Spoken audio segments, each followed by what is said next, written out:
HR means to me adding genuine value to whatever organisation you're working in or for. It's only ever going to be people that make the difference. So any of the big theories around leadership or what makes a great business. So I've just been reading Good to Great by Jim Collins. And obviously it talks about a lot of things, but actually nearly all of it comes back to people.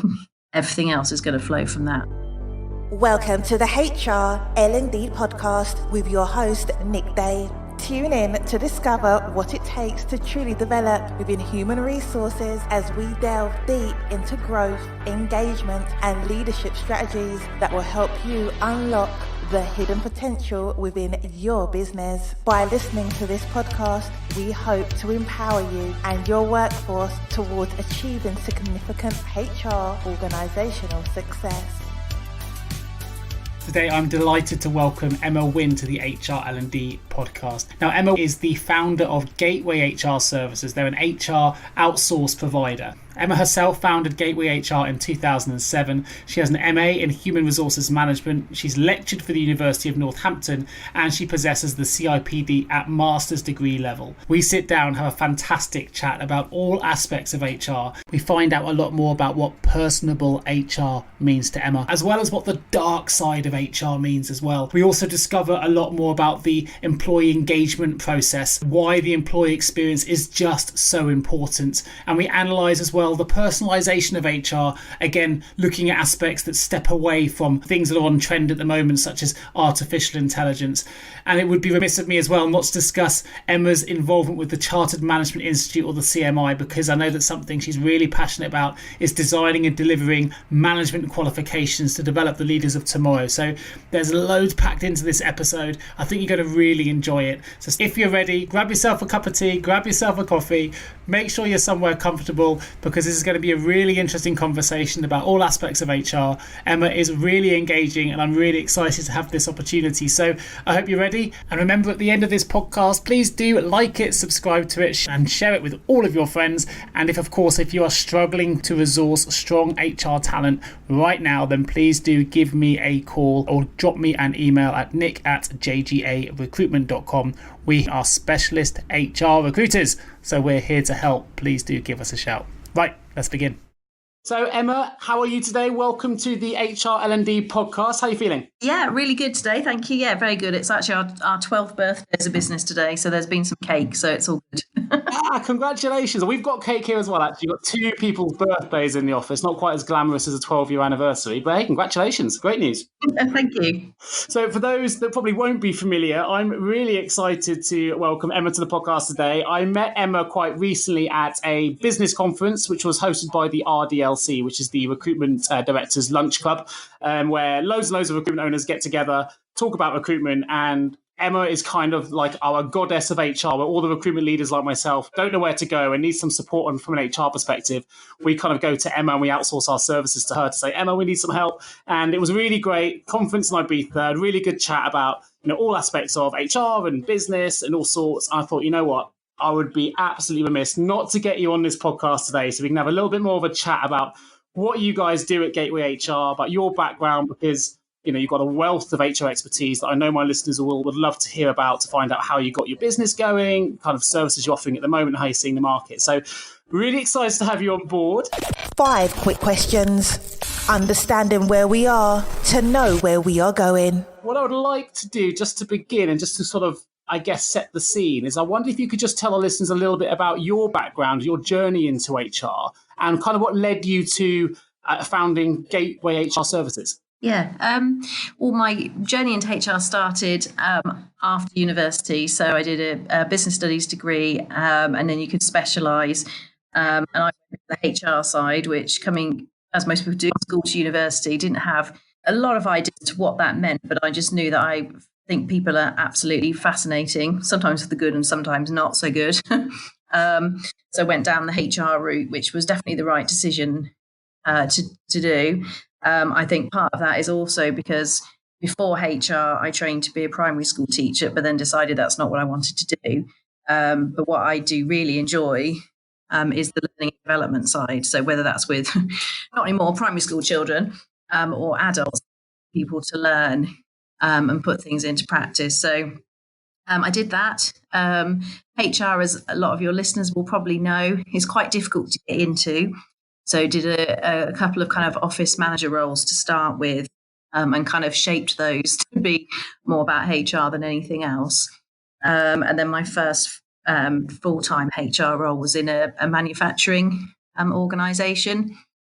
So a really interesting place to learn lots of different challenges and issues, ranging from obviously recruitment and finding the right people, keeping them, and building a culture where it's not about the people literally on the shop floor compared to the people in the offices, which was quite prevalent. And then from there, complete change, went into healthcare. So I was a HR manager for what was, and I think still is, the largest mental health hospital in the UK. As you can imagine, completely different environment, different challenges, but a really interesting place to be. And that's where a lot of my interest in mental health came about, because obviously I wasn't on the clinical side, but spending all my time with clinicians, I learned a lot in that time. And then in between all of that, initially I did my CIPD qualifications, and then quite soon after finishing was asked by the university to come back, start teaching them. So I worked at the University of Northampton for about 9.5 years, delivering on professional programs as well. Fantastic. So how did you then go from that teaching process into, I guess, an HR, sort of launching an HR services business? Yeah, so coming towards my end of my time at the hospital, as lots of people do, started a business after coming to the end of my second period of maternity leave, and that kind of point in your life where you decide, what do I want to do? Do I want to go back and carry on, or do I want to do something differently?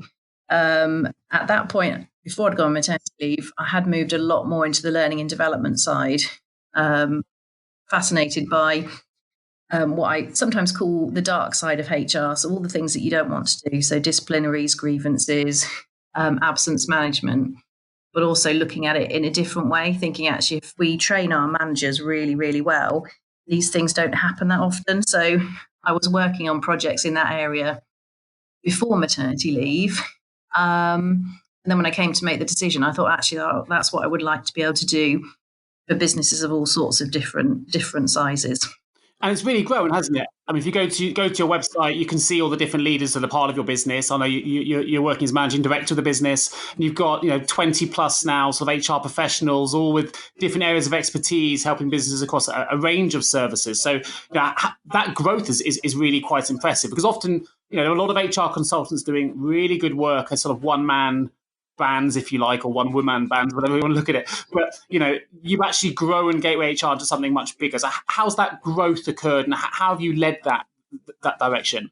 Yeah, it's occurred. I'm a relatively humble person, so I'd say organically, but a lot of our work comes through word of mouth. So doing a really good job for one client, and that works particularly well within the RDLC that you mentioned. So working with one or two businesses, and then they talk to other people within their network. Quite a few of my students actually became clients. So as they progressed kind of in their HR careers, they've then got back in touch, either from a HR point of view, but more often from a management development point of view. So they then have teams, and based on what I covered when I was teaching them, say, well, actually, can you come and teach our guys and girls how to do that? And in terms of growing the team, one of the like you said, a lot of HR consultancies, apart from the really big kind of national ones, a lot of them are one person by themselves, which is obviously how I started. But I identified relatively quickly that for lots of businesses, if they've got an HR issue and they want advice there and then, if you're one woman, in this case band, and you're with a client all day, your other clients are waiting. So you're potentially either not offering the service that you wanted to, or you're losing clients because they say, well, when we can get hold of you, you're great, but if we can't, we need somebody who's always there. So that's what we've always, the last 8 years, I think it is, I've always said that there will always be a fully qualified HR person in the office. So, during office hours, so whenever you ring, you're never going to have to wait. Sure. And that's certainly how we came across you, word of mouth and great reputation. So, I hadn't heard of you guys before, but it's someone as you say, within the RDLC network said, I had an HR issue that needed dealing with. And, you put us in touch with yourself, and we're now on the podcast, and we now work together as clients, which is great. And you mentioned earlier something about, which I know that you talk a lot about, the dark side of HR, the disciplinary redundancies, the documentation piece. But I know from chatting to you in Ibiza, you're equally passionate about and vocal about promoting the good side of HR too. So obviously, we're really keen to raise the profile of HR here on the HR L&D podcast. So I wonder if you could just sort of expand on what you mean by the good side of HR. Yeah, the good side, I want to say, if you get that side right, you only have to cross over to the other side very occasionally. So a lot of it is looking at the culture of the workplace or the business that you have or that you're building. So are you building a culture where people, they want to come to work, they want to do a good job, they know what they're doing, they feel involved and part of that, and they have a good manager and a leadership team, or is it a culture where people don't really want to be there? If they've got the classic, if you've got a slight sniffle, if you don't really like work, you're much more likely to call in sick. And this is not, don't get me wrong, this is not about coming to work. If you're poorly, you should stay at home. But that kind of decision, or how hard am I going to work today? Sure. So we do a lot of work with businesses on looking at their culture and how, why do people want to come and work for you and do a good job when they're there? And I know that, employee engagement seems to be the buzzword from 2019, 2020. It's on everyone's radar at the moment, and a lot of businesses assessing their culture at the moment and what that means and looking at their values and those kind of things. What advice would you give businesses who perhaps have employee engagement issues or perhaps want to improve their current levels of employee engagement? Yeah, I would say the first thing is to get some kind of measure in place. So there's quite a lot of free, different resources and apps that you can use, or there's some that you can pay for. But basically, to get that measure, or depending on the size of the business, have one-to-ones with everybody to say how what is it like to work here? What's good? It doesn't have to be overly scientific. Obviously, there's lots of research into engagement, but I always say you need to find your baseline. What do people think? What could be better? And then work on improving that. And again, there's lots of research into that, but quite often the answers are within the business. So what do people enjoy about working for you? What irritates them, for want of a better way of doing that? Kind of asking those questions. If you had a magic wand, or if you could have one thing that was different, what would that be? So it's really getting to grips with, how people are actually feeling, perhaps not necessarily vocalizing. So really sort of trying to get underneath the underneath the hood, if you like, and what people are feeling about a business, and then trying to react to that. Yeah, and I always say to businesses, don't ask if you don't want to know. So lots of businesses do engagement surveys or staff surveys or whatever they want to call it, and then it never ever gets mentioned again. Oh, I see. And that actually does more. Yeah, I can imagine, because then people have raised something, and then it's almost like it's been forgotten, which I guess probably has a counter. They're trying to achieve one thing that ends up being counterproductive. Yeah, because then people think, well, why did I take that time? Why did I tell you my honest opinion if you didn't want to know what it was? And quite often, it's not that people want to know. It's because maybe they're a little bit shocked. They don't get the results that they wanted, and then they think, oh, I don't know what to do with this. But equally, businesses are busy, and before you know it, you're 3 months down the line. Sure. Now, I know that obviously you're head of training, obviously for Gateway HR. You clearly are passionate about training, because right from when you started to be a teacher, you've obviously gone back to university to teach. You're now head of training for your current business.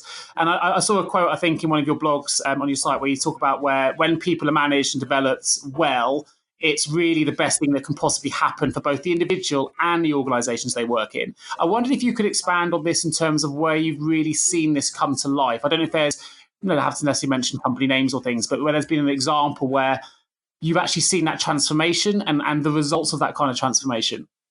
Yeah, absolutely. I mean, this morning, actually, I was running a CMI group. So that's Chartered Management Institute at level 3. So that's mainly kind of team leaders and aspiring managers from lots of different companies completing a qualification with us. But the first thing that somebody said to me this morning when they came in, which, made my day, was that he'd recently been promoted where he works, and he said it's absolutely to do with the course. He said, because I've learned so much and done things differently, which gave him the confidence to go for that different role.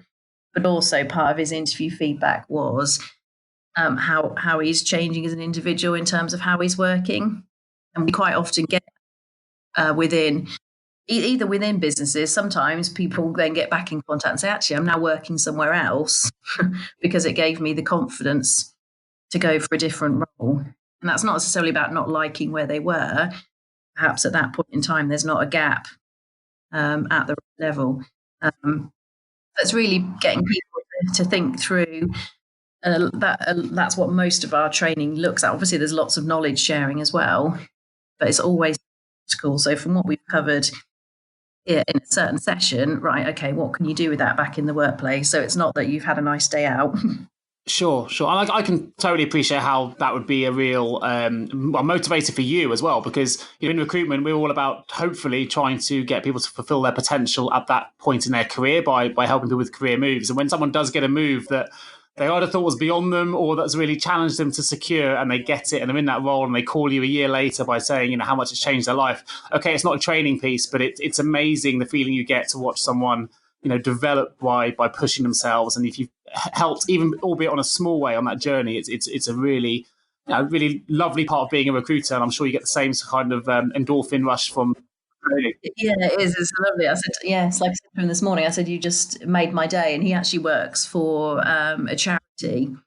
And he's now a senior support worker. And he was, he was so pleased. But I thought that's great for the clients that they look after. Yeah, of course, because not just for his personal development, I guess he adds more value and more return on investment, or whatever you want to put it, to the business he's representing as well, which is great for the charity in that example. Now, I know that you're also really passionate about seeing HR and people management as a truly valued function within businesses, and you're as passionate as we are here on the podcast about raising the profile of HR. I know that your personal strapline is for Gateway HR is kind of welcome to personable HR. So tell me a little bit more about that. Yeah, I've always had a bit of an issue with HR being, whether that's in an internal function or external, as being known as kind of the police of the organisation, or the department that says no, or you only get to see HR if you've done something wrong or something is wrong, which is a real kind of bugbear of mine. But I also think that sometimes HR creates that for themselves by only behaving in that way, which might be a little bit controversial. So the personable HR is that actually it is all about people, getting the best from people, the benefit of the individuals, but also the teams and the organisation. So whether that's personable or line managers to give us a ring and say, "Oh, I'm not quite sure what to do in this situation. I want to get it right." But also when we're on site in organisations, that actually we're seen. So one of our team has spent the last 2 months in a manufacturing company in Northampton, looking at the culture, what's working, what's not working. And they have previously had internal HR, and the feedback being also almost like, we actually get to see you then. We actually get to talk to you, tell you what we think. You're not just, doing, filing and paperwork and compliance. You're actually interested in what we think about working here and what we would like, which for that organisation, the real revelation, but for us, that's the way it should be. Sure, and it must feel for the people in that business that are working with your consultant. It must feel like it's a genuine extension of the business. So it's not just a end of the phone call. Actually, they can go into that office for that period of time, and they've got issues to deal with. There's actually a face rather than a robot or a telephone helpline that can really support them, which must be really nice. Yeah, absolutely. Yeah, so she's got a base within. Kind of within the shop floor, so people can just drop in and ask questions, but equally, complying with all the right health and safety side, being manufacturing, but actually, she can have a wander around, just talk to people, see how people are getting on. If she knows that somebody's been off sick, actually making the time to go and, find them and check that they're okay. And do they need any other support and things like that? So is that kind of personable side? Yes, sometimes there are things that HR gets involved with, which are not so nice, but actually, if we bring it back to the person, those things happen a lot less. Just slightly left field here, but I got an email yesterday. I think it's quite relevant. An email from a company that was trying to sell me a chatbot HR service. So if you're currently got an HR professional or you outsource HR services as we do to you guys, actually we could streamline our HR process by using this HR chatbot, which can handle 600 conversations at the same time and handle all of my HR problems, whatever they might be, whatever the size of your function, through the use of a robot. And I found that quite terrifying because personal issues with HR, whatever it might be, are so wide-ranging, even for a small business like mine, that the idea of a robot answering that, and maybe I'm a bit of a dinosaur, I don't know, and certainly I've had a podcast in the past talking about disruptive HR tech, and it is changing the industry for sure. But I thought that was quite alarming. Like, it's such a personal-to-person industry in my eyes that the idea of a chatbot handling all of my HR issues across my whole team, and I've only got a small team here in comparison to some bigger businesses, I'm quite flabbergasted, but No, I mean, if you're a dinosaur, then so am I, because you just think, well, there's various things, isn't there? If it's a chatbot, then it's only got how many different combinations, and that's originally why I went into HR, because I thought everybody's different. I know some of the much larger organisations are, potentially, obviously, I'm careful what I say, staffed by people who are not qualified because they have flow charts and things like that. But I always say people don't fit into flow charts. What happens when somebody works in a way that you're not expecting? But also, how would that make the people in that business feel that the thing that you streamline is the bit about looking after them? That totally agree. Now, obviously, I want to be really transparent to listeners here. I'm a small business. Everyone knows it. JGA HR Recruitment, we're a niche HR recruiter, and we do outsource our HR services to Gateway HR. And so I'm obviously a huge fan of what you guys do. It was, for me, a really obvious solution. I'm a managing director of this business, but I'm not an HR expert. I'm a recruiter. That's what I do. And I might work in the HR space, but that doesn't make me an HR pro. So I want the pros to look after the areas that I'm not a pro in, if you like, and that's why I also got you guys involved. So although I understand the solution and I understand why I work with you guys, there are obviously loads of small to medium enterprises and other companies out there across multiple sectors who maybe haven't considered outsourcing their HR services before. From your perspective, working in the industry, Emma, what do you think are the key advantages or considerations a business should think about if they were considering outsourcing their HR process?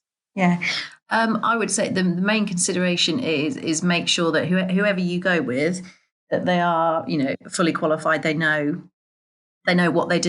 So who's going to be offering that advice? How well, not just how well trained are they, but how experienced are they? Because there's so many different aspects of HR. So firstly, obviously, as you would kind of quality check who you're going to be working with, but also look at the sort of the levels of service. What's included, what's not included. You don't want to be stuck with a huge bill that you weren't expecting. But it's very much about getting an organisation that understands your business. So we have, well over 100 clients, but we can genuinely say we know all of them and what they do. And that ranges from, like I say, quite a lot of recruitment businesses, but we work with manufacturing, vets, schools. So we always say that HR in terms of legislation and processes is pretty much the same in any sector. But what you need to know to offer a good is how does that business operate? What's important, obviously within the law, but what are their priorities? What are their biggest challenges? And not offering things that don't fit. So I was interested, but what do you think are the risks for those? Like, I was in this camp, to be fair, when we first started, because when you first launch a business, as I did on my own in 2008, and I didn't feel like I needed an HR service when it was just me. When I eventually got to a point where, okay, now I've got a team of people and it's getting bigger and bigger, and I can't handle this anymore. What are the risks do you think are out there for those business owners that perhaps are running similar sized companies to me, but have never even considered outsourcing their HR because they think they've got a handle on it, because, as you say, they've seen some flow charts or things like that? What are the risks out there for that kind of business from your mindset? Yeah, I always say two types of risks. So you've got the legislation, the compliance side. So again, lots of people will say, oh, well, I can download, for example, an employment contract or a disciplinary policy. But it's the classic that if you don't know what you're looking for, you wouldn't know whether it fits. Does that make sense? So I would never venture into doing all my accountancy myself, because I'd be bust by now. That's not that's not my thing. But it's that compliance side, making sure that as a business you're protected. So looking at contracts, what are people to abide by? Obviously, the really important stuff, kind of pay, hours, notice periods. Certainly in the recruitment world, things around restricted covenants, what people can and can't do whilst working for you, and outside of that. But also having the key policies in place. So some of which are a requirement, but even if they're not, we always say to people, if you don't have them in place, when you come across a challenge, if you haven't got a policy, it's quite difficult to manage. Whereas if you've got a policy, you've got a structure to follow. And obviously you can always put it in at the time, but an employee rightly is like to say, well, have you just created that? Because this is so you've got all of that, which is kind of, like I said, kind of the dark side, the compliance side, but is really, really important. And when you set up a business by yourself, unless you are in HR, it can be the thing that you never get around to, and then you come unstuck when you face. And then the other side is the better side in terms of the culture. So what kind of culture are you building? What behaviours do you encourage within? What do you value? What do you not value, but what behaviours are acceptable and what's not? It's one of those things, isn't it, where you probably realise you should have had it, but you realise it too late, because you realise it when you should have had it, and you go, oh no, I wish I'd done this a little bit earlier, because now I'm in the mud. Yeah, absolutely. I would say probably one of the most common ones is around managing sickness absence. So still very often clients will think that there's nothing they can do about that. So if somebody's having a lot of time off sick, if we look at short term, which can sometimes be assumed that maybe the person's not genuine, and that's a whole nother subject for another day. But if you don't have a policy, how do you know when to start managing that more formally, whether to give warnings, ultimately potentially whether to dismiss? But if you don't have a policy and a process, you're a little bit stuck. And that's why sometimes with clients, issues will have gone on for years. Yeah, sure. And also, if they go on for years, eventually you can set a culture that encourages others to follow the same kind of behaviours, which is what you want to shut down. But we're going to pivot slightly and just find out a little bit more about you. Time to find out more about you. So the woman behind the business.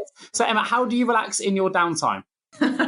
Well, I also have, one's nearly a teenager, two teenagers, one nearly. There's a lot of them around to different things. But when I get a chance to relax, I like spending time with friends and family. I like going to cinema and theatre if I get the chance to do that.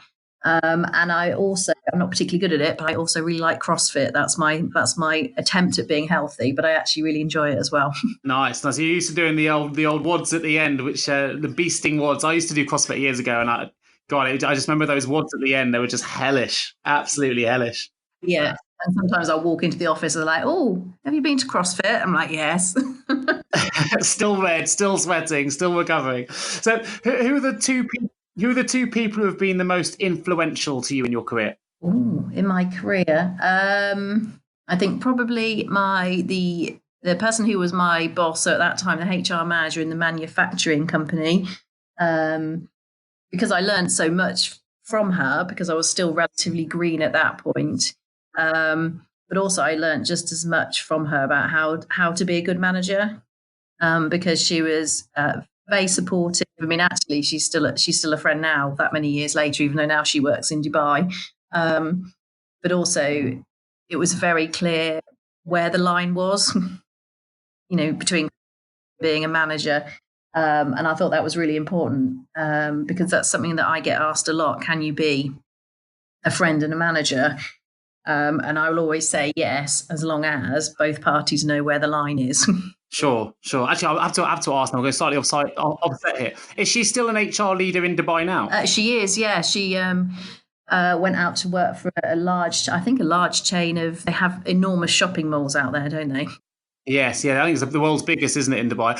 Listen, I only mention this slightly off piece because one of my best friends is an HR director also in Dubai. And although Dubai is a big place, in terms of British sort of HRDs that have gone over, it's probably quite a small community. So you may well find they know each other. I'll have to find out off air if they're connected. Yeah. There you go. I was going to say, yeah. Unless your friend is Emma Seymour, which is my friend, then otherwise that would be really scary. No, this is a Natalie, so that they might know each other. Oh, we'll have to find out. I think who would be the second one? Actually, the second one would probably be one of my lecturers when I did my CIPD all those years ago, who's sadly no longer with us, but he was just so enthusiastic about his topic. So he taught reward management, which is not payroll, because I'm not qualified in payroll, but how do you decide how to pay, reward, motivate people? And he just made it such a fascinating topic and really interesting. There's still things, again, that he taught me then. Obviously, things move on, but actually the basics are still there. Yeah, passion's amazing. And are there any resources that have really helped you on your journey? I do love a TED talk, I say. So yeah, listening to different, either if it's just I want to look at a different perspective, or maybe I'll either search on definite speakers if somebody says, oh, have you watched this? Or I find if you just put a topic in, there'll always be somebody who's got something really interesting to say.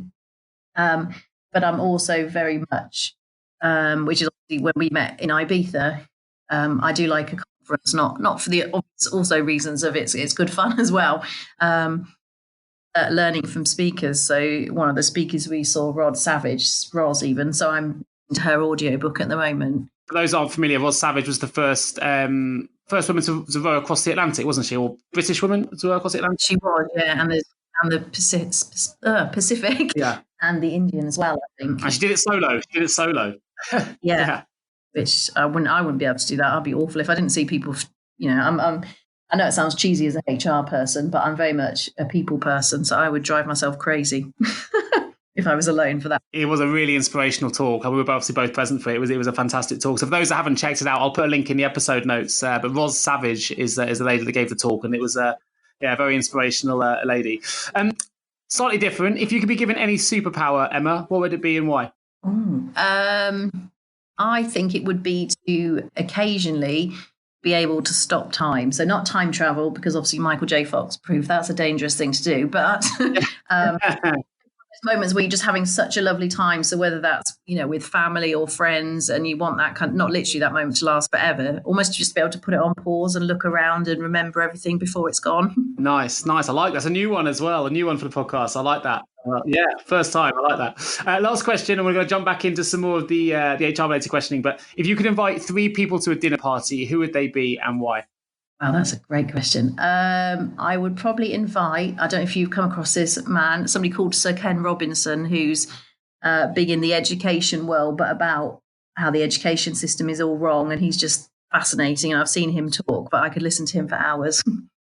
So Robinson, John Cleese, just because he's my absolute favorite in terms of a comedy, and Gary Barlow, which purely because he could sing, or I could just look at him. Fantastic, excellent. Yeah, weren't they? I probably should have put a woman in there somewhere, but they were the 3 that came to mind. So that's cool. Let's see what comes naturally. First 3 in the door, not a problem. Have you ever asked yourself, how can any recruiter understand my HR recruitment challenges? Please don't give up on your hiring challenges just yet. Here at JGA HR Recruitment, we appreciate the difficulties associated with attracting, recruiting and retaining top human resources talent. We also understand just how costly a poor hire can be. JGA HR Recruitment would like to partner with you to help you overcome your hiring challenges. Contact us today on 01727 800 377 or visit jgarecruitment.com to find out more. Shaping the future of human resources together. Final questions. So let's dive back in. And actually, you stole some thunder from me earlier because you mentioned your experience with the Chartered Management Institute, or the CMI.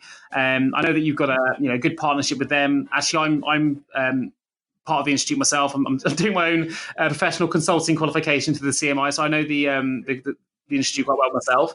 But I know that you've been quite heavily involved in designing and delivering management qualifications. So I wonder if you could tell me a little bit more about what this work involves and how it's, I mean, you've touched upon it already, but how it's really been benefiting businesses. Yeah.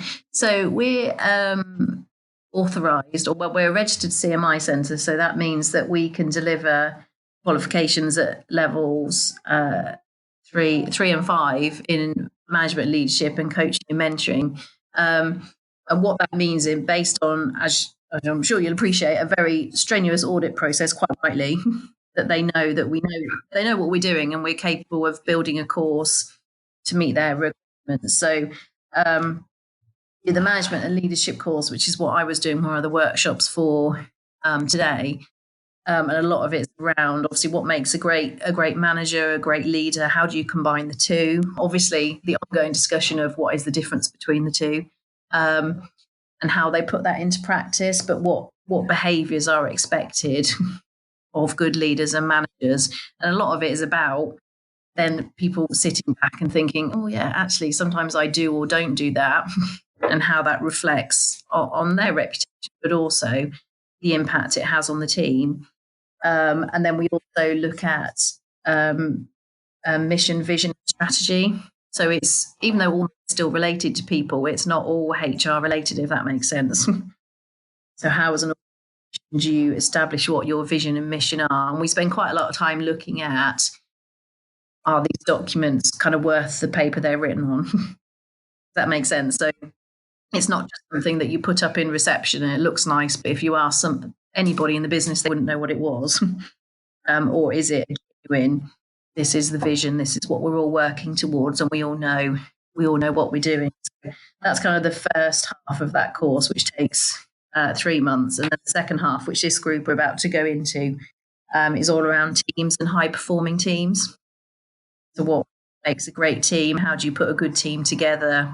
And so they deliver the results that your organisation needs. So if I was to bottle that up and put you on the spot, in your mind, A, what makes for a great leader, and B, what makes for a great team? Yeah.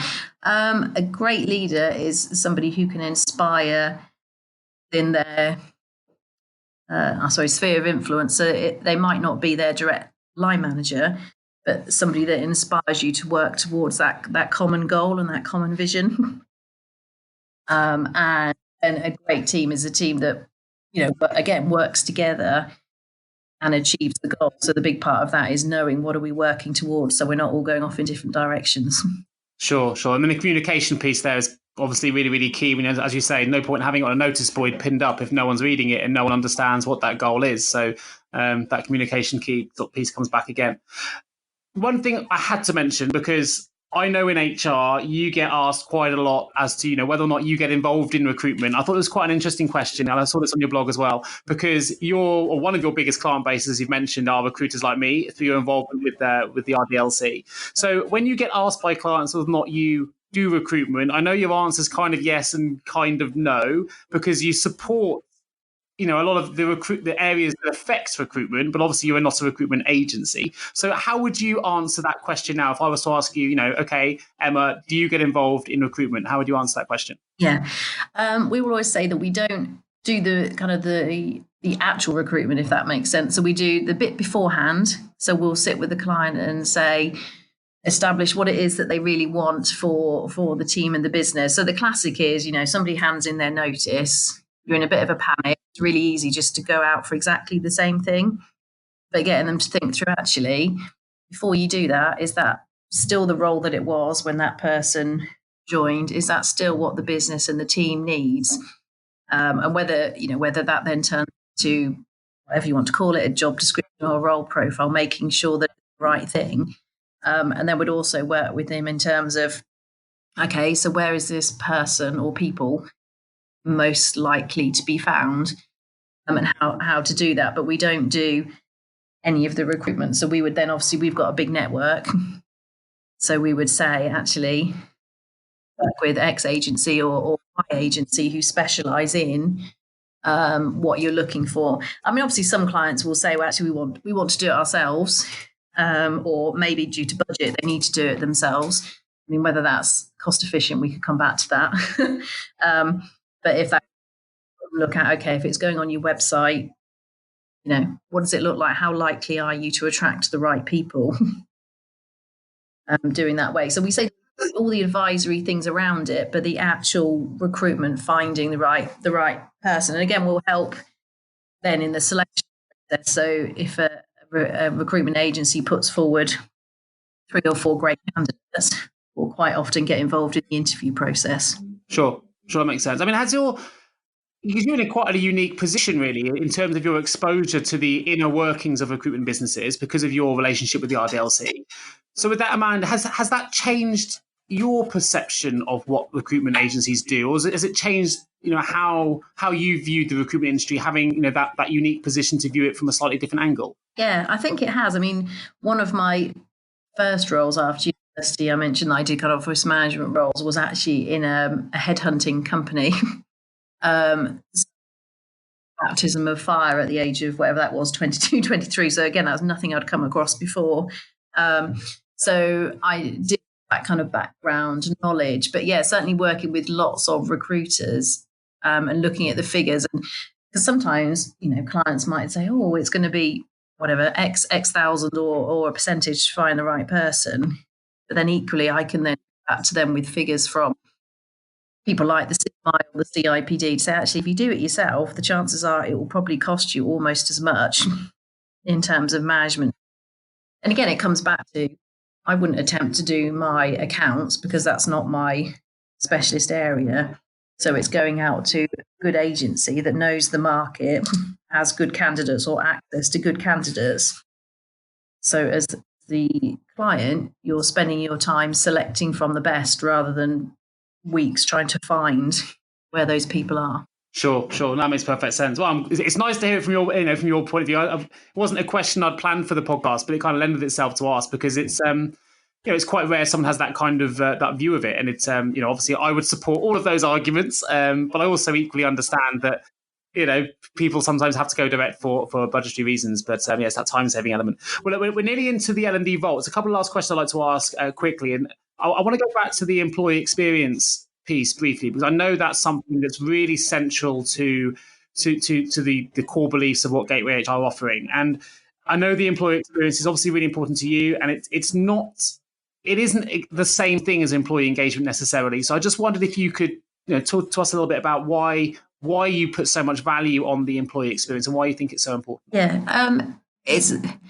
again, probably 2 answers. So you've got the thing that I personally, which I know lots of people do as well, have a very strong, whatever you want to call it, moral compass or ethical stance. So we won't actually work with organisations that don't treat their employees properly. Obviously, we won't work with them if it's illegal, but there's a whole different level in terms of what's right and what's wrong. So you've got the human aspect, but also from a business point of view. So quite often people say a lot of the stuff that goes on around engagement and experience is all kind of soft and fun. And I will always argue that back and say, well, you can call it what you like, but that's what will make your business money. So if your employees have a great experience working for you, funnily enough, they're going to be the employees that, put in the extra effort, pull together with you, have the great ideas because they love working for you. So they're constantly looking for better ways of doing things. So actually by doing all the things to make your place a great place to work has huge benefits. And in my spare time, did my master's in employee engagement. So all the research actually shows the links between the businesses that do it really well are usually the businesses that outperform all the others. Yeah, which wouldn't be a surprise to me for sure. I'm doing similar studies in my MA at the moment, but it makes sense, doesn't it? If someone's enjoying their job, then you believe in it more and you put that little bit of extra work in. Fantastic. Yeah, and it's I always say the employee experience, even in not so nice situations. So we've had things with clients where they've had to make cutbacks, they've had to make redundancies, but we still say, well, you can still do that in a sensitive way, in an empathetic way. And we've had situations where clients have employees that are leaving the business, but they're actually saying, well, thank you, you treated me really well. I know you didn't have any other option. This had to happen, but thank you for how you've supported me through this process. And you think, well, if you can get it right in those kind of situations, then, you're doing it well. Absolutely. It means they can remain advocates of your brand even after they've left your business as well, which is equally as important. Absolutely. Brand is key at the moment. And the wonder that is social media, or you've got Glassdoor, which I always describe as the TripAdvisor of the employment world. And even if you're not doing it because it's the right thing to do, you should always treat people properly, because word soon spreads. An employer reputation can drop off really quickly. Well, I mean, I could spend all day talking to you about a variety of issues and things within HR, because you cover such a remit, and it's been fantastic having to cover the questions that we have done today. If you could step into my shoes now, what would you have asked yourself that I didn't? I would have asked the key topics that are going on in the HR world at the moment. Perfect. So, Emma, what's the key topic affecting the HR world at the moment? I would say one of the key ones, which has been rumbling along for a while, but it's really taken to a whole new level, but in a good way, is all the work around mental health. So, it's like I said, it's not new, obviously, but due to lots of kind of, in a good way, high profile work and cases, and lots of work with people looking at reducing the stigma of mental health, either in the workplace or outside of that. But organisations now really having to kind of step up and do something about that, because mental health, for quite a few years now, mental health and stress have been the highest cause of workplace absence in pretty much every sector. It should be about doing the right thing. But we put a case together for a business a couple of weeks ago for some training on mental health, and we looked at all the statistics for their sector, which was manufacturing, and presented that to the board to say, well, here are your potential savings if you take this issue seriously, and that did the trick. Fantastic. Well, that's a great way as well of using, the other hot topic at the moment, certainly in the HR and the payroll space, is analytics, and how you can really utilize data to support efficiency savings. So that's a brilliant example of two hot topics, I guess, that are covering the market at the moment, how you can use them carefully together. Well, so we're going to open the L&D vault. Opening the L&D vault. In hindsight, what's one thing you know now that you wish you had known when you began your HR career? I think it would have been, which, like I said, is kind of where I am now, is always look behind what you're seeing. So look for the cause rather than the symptoms. So if you've got a team where there's really high absence, I always say either you're really unlucky and you've got a really unhealthy bunch of people, which again is something that you solve, but the chances are it's going to be something else that people don't want to be working in that team. So deal with the operational side that you need to, but then delve a little bit deeper and work out what's causing it. Fantastic. What's the one common myth you often hear in the workplace in relation to leadership or human resources, and can you debunk it? Yeah, like I said, human resources is just the department that kind of nobody wants to spend any time with. You only see HR if there's something wrong. Like I said, sadly, in lots of organisations that is true, which is why it kind of perpetuates. But actually, human resources should just be what people are doing all the time. So making sure that managers are good managers, and then look at kind of building the culture that makes the organisation successful. Sure, perfect. What is the one piece of advice you would give to someone embarking on a new career in HR? I would say, just from my experience, but still speaking obviously to lots of students, is to just get into HR at whatever level you can. It seems to be, and Nick, you probably know this better than I would, it's very difficult to get in to HR, but once you're in, and obviously you do a good job, you can then progress and go into different areas. So even if you could operate at a higher level, if it's the organisation and the role you want to go for, to get in and then work your way up. I totally agree. I think also there's more opportunities now than there's ever been. It's not doesn't have to be as as operational, transactional as HR admin officer through to HR manager, director. They've got opportunities now in HR lecturing, for example. And you've done some lecturing at the college. You've got HRIS and systems. You've got learning and development, analytics. I mean, even human resource and sales, software, project management, transformation, organizational development. Like if you get your foot in that door, the world is your oyster if you know where you want to go. And I don't think it's as linear as it potentially used to be. I think now there are huge opportunities, and if you can kind of follow whatever path that you really floats your boat, really, which is quite exciting. Last question before we finish: what does HR mean to you? HR means to me adding genuine value to whatever organisation you're working in or for, because it's only ever going to be people that make the difference. So any of the big theories around leadership or what makes a great business. So I've just been reading Good to Great by Jim Collins. And obviously it talks about a lot of things, but actually nearly all of it comes back to people. So if you get the people of your business right, everything else is going to flow from that. Fantastic. What a great way to finish. Well, listen, thank you ever so much, Emma, for joining me today. If people are listening to this and maybe they're a small business owner like myself who wants to outsource their HR service, wants to have a conversation about an issue that they're going through at the moment, or just wants to have an informal chat, where can listeners connect with you online? Useful links, keeping the HR L&D community connected. So I'm very active on LinkedIn. So just Emma Wynne on LinkedIn. I can send you through, well, we're connected, aren't we? So you can share that.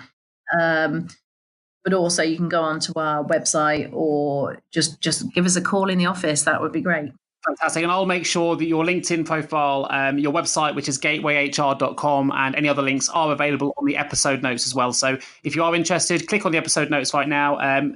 Click on subscribe to this podcast and then pick up the phone and give Emma a call. It'll all be available in the episode notes. So, of course, I would be remiss not to say that myself, as host of the HR L&D podcast, I'm also an HR recruitment specialist. So if you do have an HR-related vacancy and you do have the budget to work with an HR specialist, then please do get in touch with me. I'd love to have a conversation with you. You can reach me directly at nick@jgarecruitment.com, or you can give me a call on 01727 800 377. Again, those links will also be in the episode notes. So that's all. Thanks again for listening, folks. I look forward to bringing you the next episode of the HR L&D podcast real soon. And I just want to say another huge thanks, Emma, for joining me today. It's been a fantastic conversation. Thanks ever so much. Lovely. No, yeah, thank you very much. I've really enjoyed it.